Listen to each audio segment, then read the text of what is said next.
花鹿谷乡的台大实验林这个凤凰自然教育园区内底呢，有一条这个樱花磅空，拢总有300多丛的樱花，即马陆续咧开花啊。说来是好天，赏花期会使延续到3月中旬。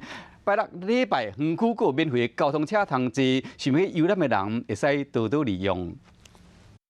台大实验林凤凰自然教育园区的河田樱开始开花，充满浪漫的氛围。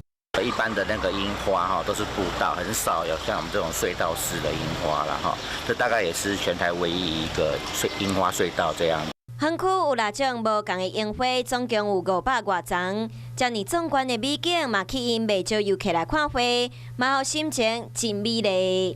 我们从台北下来的，一整个斜坡有茶园的这个景观，再加上樱花树这样去衬托，我觉得是还蛮特别的一个体验。而且它因为在斜坡上，它这样整个看下去，前面的视野就非常的好，跟一般的那种樱花景点就还蛮不一样的。阮为中和来，心情就敢若迄花安尼很开放。目前樱花已经开要到城，赏花期会使延续到3月中。若介意看花，民众一定要好好把握时间。